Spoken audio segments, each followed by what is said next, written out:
Aries, hello there, my beautiful friends. We're going to do your general tarot reading for early September 2022. Thank you so much for joining me today. You know I appreciate each and every single one of you. So let's get right down to business, as always, and start you off with an oracle card here, just so we could test out the energy and see what's going on for the lovely Aries collective. I hope you're all doing well. So what's up, my guides? Talk to me. What do we got for Aries here? And yeah, we're just going to take a quick look at this first card, then we'll get into the full tarot reading itself. And at the very end, I'll pull you a bonus card from the Shadowland Tarot just to see what might be in the shadows or what shadow work you could lean in on, which is always very interesting. But let's get this going here. What's up with Aries, my guides? Talk to me. Yeah, the deck is being a little specific to start us off. You know I always like that. I like a laser focus type of energy. Now we are starting off pretty strong here with this puppeteer, and it is similar to the Emperor type of energy, so that could bode very well in an Aries reading. And we'll break all that down before we do, though. If you're new here, I'll be speaking about the September subscriber surprise towards the end, so you might want to check that out. Also, if you could kindly illuminate that like button by tapping it right in its third eye, give it some enlightenment. But let's get into the reading. Enough of the plugs. If you look at this card, you see the puppeteer. He has all the different puppets. So, of course, we could think of some people going through situations where they're either pulling the strings from behind the scenes. Maybe you're trying to control a situation, because this is a big card about control, whether you're trying to enforce your control, maybe someone's being too controlling around you. But like I said, in an Aries reading, this is very similar to the Emperor, that shot caller type of energy. So some of you might be in the mode where you're seeing all your positive traits, your positive aspects. Now, of course, control is a double-edged sword, just like most energies are. But if you're in that Emperor state of mind, that Emperor energy, where you're either stepping into big boss mode or trying to direct an outcome, that's never a bad thing. Stepping into your power would be the nice vibe we have here. But of course, like I said, I mentioned some of the darker sides of control, so watch out for things like that. We're going to get into tarot now. We'll get you 3 cards from the vice versa tarot in the upright, then we'll intuitively clarify. So let's shuffle it up one time here for Aries. And as I always say, with that first card, it's just a little footnote. It doesn't make or break the reading. But let's see what's going on, my guides. So, last week's reading, it was titled An Explosive Conflict. Now, I will say this. I believe there was the King of Cups, there was the King of Swords, there was a lot of water, there were a lot of swords, and I was picking up a possible battle between the heart and mind. Hopefully none of you have been going through a time where you're butting heads with others, but there was that little edge of seriousness in the reading last week, so I hope everything's been okay. But as you already know, energy is very fluid. It could be your energy, it could be someone else around you, so only take it as it hits for you, of course. Let's get this going. Now, what do we got for Aries? Early September. Okay, so we do have the Seven of Wands here. This can also be a bit of a combative type of energy, but we'll just have to see, because that could be determined, right? Like determination. Someone who's willing to see things through. So it does have a positive side. It does have a rough side. Okay, yeah, we have the Page of Swords showing up again. So this fire-air combination is still holding over that explosive energy, just like last week's is still lingering here. We're going to get one more out. Both of those cards do have undertones of combativeness, so we're really going to want to clarify these and see what's up. Let's get one more. Thank you. All right, yeah, we do have the Ten of Wands showing up here, and this could be somebody really going through a struggle, and the fact that we have the 10 and 7 of Wands, we're just going to have to take this step by step, of course. Now, you also have the 4 of Pentacles right here on the back end, which can be someone feeling like they're a little stuck or clamped down. Let's go through real quick. I'll give you some of the classical meanings and archetypes. Then we'll get the juicy intuitive messages, because that could really flip everything on its head. But position number 1, the 7 of Wands. Like I was alluding to earlier, in the positive, just like all cards, it has that duality, where the positives is somebody who is willing to go through all the roadblocks, the tests that Spirit have to give us. Someone with massive determination to see something through or get something done. This is a card that pops up for me often when I get personal readings.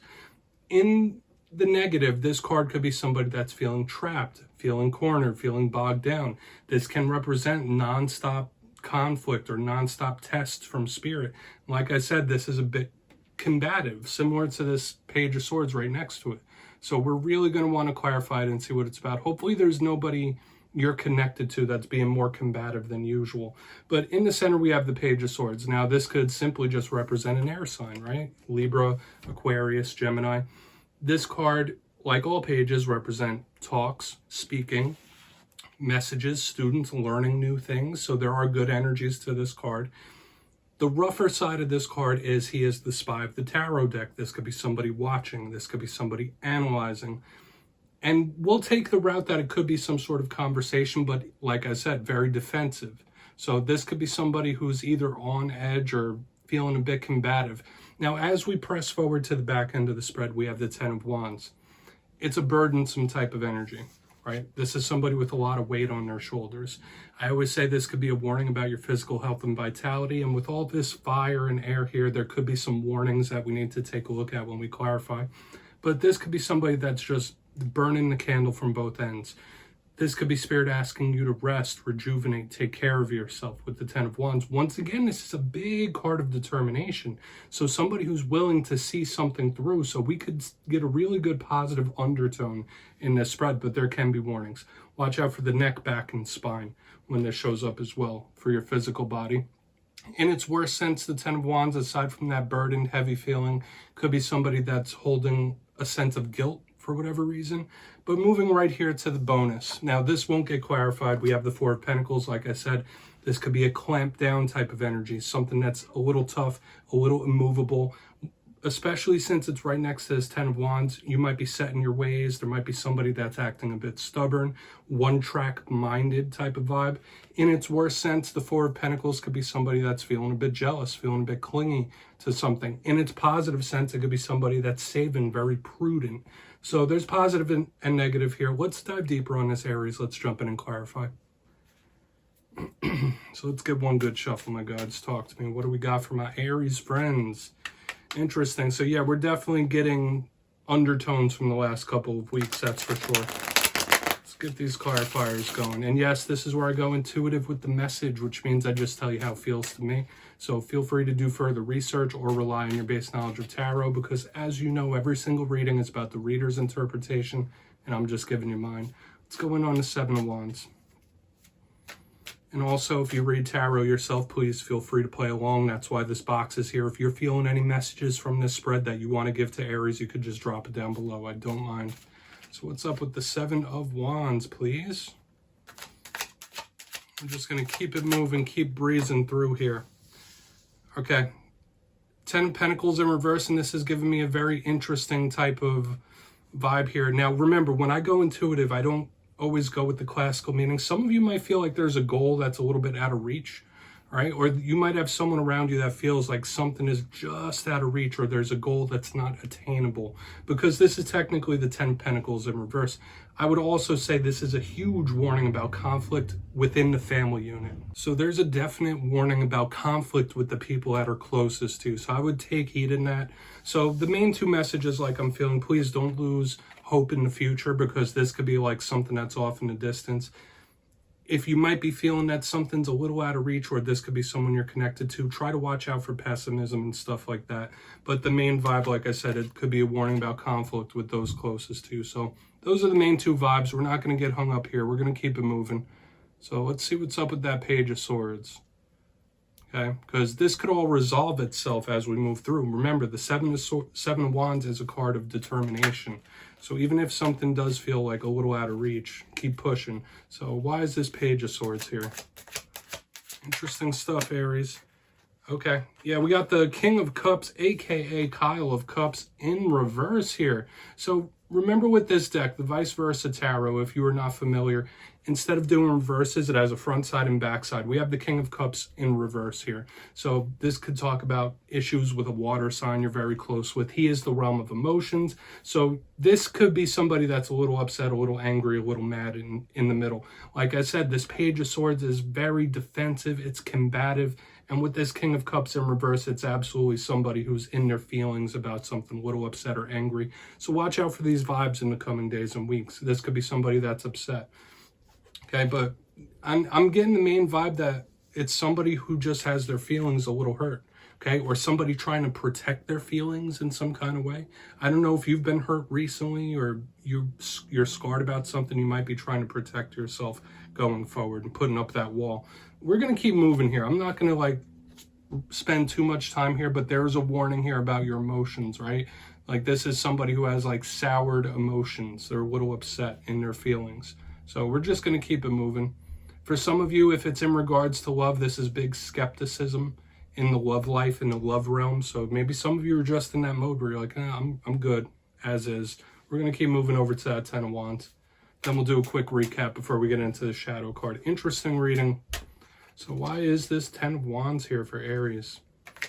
King of Cups could be so many different things, but notice his back is turning away from us. Okay, yeah, we do have the 10 of Swords here underneath this 10 of Wands, right? I feel like this is somebody like putting all the blame on their shoulders for something rough that's happened with the 10 of Swords in the upright underneath this 10 of Wands. It could be somebody who is feeling very guilty, but once again, another warning about possible endings, because in tarot, the 10s represent the end of a cycle. We have double 10s right here on the back. We also have the 10 of Pentacles. So this could be some sort of ending or a cycle coming to a close. But I'm getting the vibe that somebody's putting all that blame, all that guilt on their own shoulders. Like, nah, it's my fault. Like, yeah, stuff went off the rails, but this is my fault. Okay, not saying if it's you or somebody else. Right, that would be for you to decide and discern. But once again, huge warnings here. For another portion of you with this, could be a health thing, like Spirit saying, like, listen, you really need to take it easy or something rough might happen.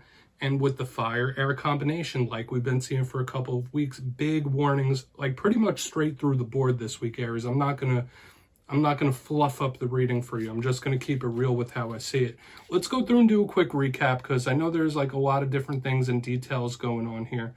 But yeah, try not to put any blame or guilt on your shoulders if you are feeling that way. Like, don't do it to the extreme. Maybe try to work through those feelings. But real quick, before we get into the shadow card, in position number 1, we have the 7 of Wands with the 10 of Pentacles showing up in reverse. Like I said, this could be somebody that's feeling like a goal isn't really attainable, like it's just out of reach. Could be a warning about being combative with those that you're closest with, family members and such. Moving further through the spread, we have the Page of Swords with the King of Cups in reverse. So for some of you, very skeptical about love situations or anyone attached emotionally. This could be somebody who is scarred emotionally, somebody that's in their feelings upset, right? Because this page is very defensive, and that king represents the realm of emotional control. So we're seeing warnings here in various different stages. Especially on the back here, we have the 10 of Wands with the 10 of Swords in the upright. So this could be signaling that something is coming to an end. There could be some sort of cycle close or ending here, especially with the volatility of the fire and air. Hopefully it's nothing you've gone through recently, but it was giving me the vibe of somebody trying to take on all the blame. Like, it's all my fault. It's all my fault. I did this. So beware of things like that. Not the best. And remember, this could be someone else. So please take a screenshot if you'd like to reinterpret that. I'm going to get you one shadow card here. I would say these are serious and important warnings here for sure. Let's shuffle it up one time for the Aries collective, my guides. Let's see what we got. And we're using the Shadowland Tarot. And for me, this is always a good time to do a little introspection. Okay, whether it's something new that's in the shadows, whether it's something old, right? We all have that shadow side. So let's get one card out here. What's in the shadows for Aries? What's in the shadows? Thank you. All right, yeah, we do have the Hermit. Interesting. That's not an energy I see often in Aries readings. For a portion of you, this could be a link with a Virgo that may have left a scar of some sort. And when I see the Hermit, this is somebody that could be in Hermit mode. Now, remember, when we do shadow readings, it's the rougher side. It's the inverse side of the card, where usually this would represent wisdom. The darker side could represent the dark night of the soul, somebody going through a dark time or reclusive time. This could be issues with getting out of hermit mode, getting out into the world, right? Not putting a wall up. So some of you might just be in that mode where you're trying to keep to yourself, not as social as you usually are when this shows up in the shadows, okay? Whenever the Hermit shows up in the shadows, it does speak about doing a lot of soul searching, looking within. So I would urge you to do that, Aries, regardless of what you're going through. But that's what I have for you this week, my friends. Don't click away just yet. I'm going to give you the details of the September subscriber surprise. For the September subscriber surprise, I'm giving away 2 copies of the beautiful, wonderful Vice Versa Tarot. This is the deck that I'm using in all the readings for September, so if you'd like to get your name in, it's 2 simple things as always, my friends. First, you must be subscribed, which I'm sure you already are, and second, let me know down in the comments, what is your favorite use for tarot? You'll be entered to win, and at the end of the month going into October, I'll put the winners in my community tab. As always, my friends, much love to you, and I'll see you next time.